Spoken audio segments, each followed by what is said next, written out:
युवाओं को समय रहते सुन सके, इसलिए मैं सभी से आग्रह कर रही हूँ। और हमारे बीच हिंद कार्पासवान काउंसिल यूनिट झारखंड को आमंत्रित करते हैं।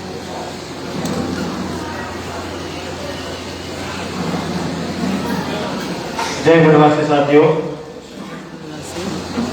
आज झारखंड राज्य अधिवेशन का 24वां राज्य अधिवेशन वामसेव का होने जा रहा है।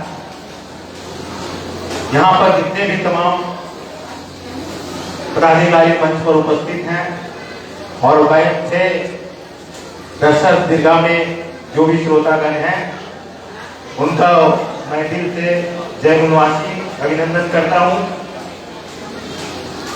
अभी जो देश में समस्याएं हैं, तो जो संविधान के अनुसार 1950 के पहले जो राजे या महाराजे बनते थे, वो तलवार के बल पर बनते थे। लेकिन आज के डेट में राजे और महाराजे अगर आपको बनना होगा तो आपको जवान चलानी होगी। और जवान ये ऐसी एक तलवार है जिसे आप जंग जीत सकते हैं। अभी बामसेव का जो काम है, वो बामसेव का जो दृष्टिकोण है, वो दृष्टिकोण बहुत सारे लोगों को, जो ग्रेजुएट और एमए किए हुए लोग हैं, उनको भी समझ में नहीं आता है।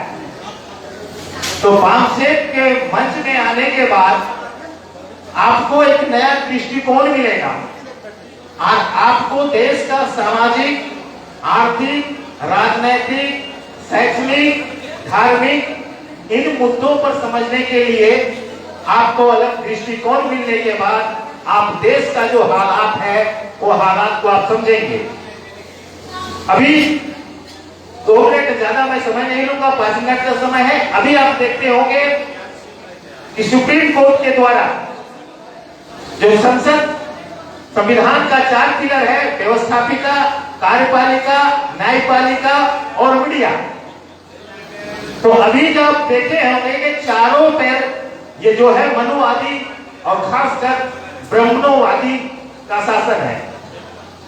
अब इन्होंने क्या करता है कि लड़ाई करने का काम लगवाता है आपस में क्रीमी लेयर, यानी कि जो सदियों से गुलाम था, यही 10, 20, 50 साल के अंदर स्वतंत्र हुआ और थोड़ा सा जो उसके पास फुल पैंट आ गया, हाथ में घड़ी आ गई और एक मोटरसाइकिल आ गया, तो क्रीमी लेयर हो गया। और मैं गोबर लेयर लोगों से बताता हूं कि जिनके पास देश का संपत्ति एक है, जिनके क्रीमी लेयर पोस्ट पर कब्जा है, वो अपने को क्रीमी लेयर नहीं कहते हैं। अभी आप देखे होंगे जो सुप्रीम कोर्ट ने वर्गीकरण करने की बात कही है, तो एक जो व्यवस्था है वो कहता है कि कुछ लोग जो एससी में, एसटी में हैं, वो ऊपर उठ गए हैं, इसलिए इनको यानी बीए पास कर गए हैं। अब बीए जब ये पास कर गए हैं तो इनको रिजर्वेशन नहीं देना चाहिए या इनके रिजर्वेशन को कम कर देना चाहिए। हमारा ही समाज का जो व्यक्ति मैट्रिक पास नहीं किया हुआ है, उसको देना चाहिए। अब जिन लोगों को नहीं मिला आज तक, उसके लिए 75 साल आप रहे। सिर्फ 75 साल में आप देखेंगे तो जितने भी प्रधानमंत्री हुए, एक दौगड़ा छोड़ करके सभी के सभी ब्राह्मण प्रधानमंत्री हुए। अब आप कहेंगे कि क्रीमी लेयर बीए का बच्चा, दूसरा का बच्चा बीए पढ़ गया तो इसको नहीं मिलना चाहिए। हमारा भाई जो कार्यपालिका निकालेगी वैकेंसी, वो कहेगा कि तुमको बीए होना चाहिए तब तुमको नौकरी मिलेगा। अब उस बेचारा के पास नौकरी नहीं रहेगा, अब नौकरी नहीं रहेगा तो वो तो ऐसे ही छट जाएगा। तो एक व्यवस्था आरएसएस का जो एक विंग है न्यायपालिका, वो न्यायपालिका कहती है कि बीए हो जो कर लिया उसको नहीं मिलेगा। दूसरी व्यवस्था जो कार्यपालिका है वो कहती है कि आप तो बीए किए नहीं है। आप देखे होंगे 67 में लोग क्या कहते थे, जब वैकेंसी 4 निकलती थी तो 4 वैकेंसी के बाद 480 क्लास के लोग पहुंचते थे और वहां पर घोषणा किया जाता था कैंडिडेट इज नॉट अवेलेबल, यानी कैंडिडेट उपलब्ध नहीं हुआ। तो उसमें सोशल मीडिया नहीं था, हल्ला नहीं होता था। 77 में जब बातें आई तो 77 में कहने लगा, कुछ जागृति आई तो बोलने लगा candidate is available but not suitable, candidate उपलब्ध है लेकिन सुटेबल नहीं है, कहीं टेढ़ा है, कहीं कोला है, कहीं मंद बुद्धि का है, ये कहने लगा। 85 के बाद 85 में जब जैसे जैसे जागृति आई, ओबीसी क्लास में जागृति आई, काशीराम का मूवमेंट चलने लगा, तो सुनील जी ने पहले बताया है कि वोट हमारा राज हमारा नहीं चलेगा, नहीं चलेगा। और 90 में जैसे रामविलास पासवान, नीतीश कुमार, लालू यादव, स्टालिन, मायावती, बहुत सारे नेता जब आने लगे, उन्होंने जो नारा दिया वोट हमारा राज तुम्हारा नहीं चलेगा, नहीं चलेगा, ये सब सुनकर वो बौखला गए। और जो बातें बताया गया है कि बीजेपी जाती है, कांग्रेस आती है, कांग्रेस जाती है, बीजेपी आती है, और दोनों ही अपना ईवीएम मशीन सेट करके काम लेते हैं। हमें इस चीज को टेक्निकल एक चीज है, मान लीजिए हमें अपने एक मोबाइल से दूसरे मोबाइल में भेजना होता है, इतना लंबा ढाका, हम यहाँ से बटन दबाते हैं और इनके मोबाइल में इतना लंबा ढाका चला जाता है, वो आंख से दिखता नहीं है।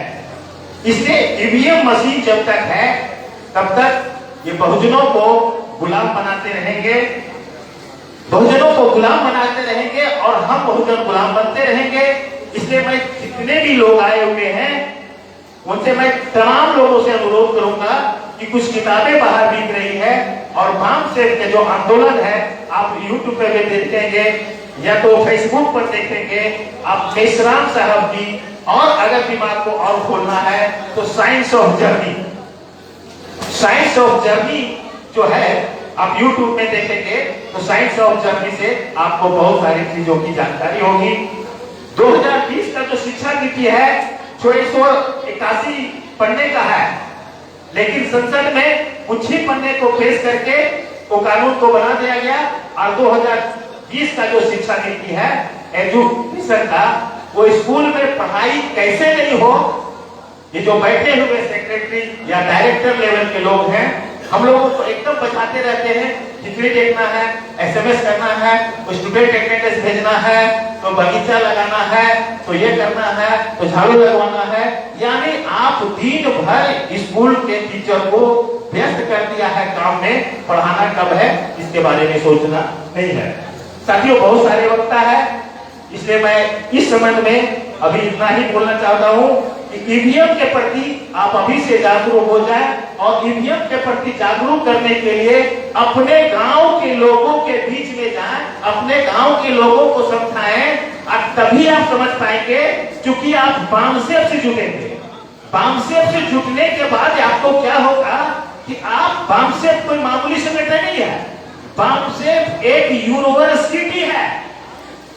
आईएएस लोग, आईपीएस लोग जो एकेडमिक एजुकेशन लेके जाते हैं उनको एकेडमिक एजुकेशन की जानकारी होती है, लेकिन सामाजिक जो जानकारी है वो सिर्फ बामसेफ में मिलता है।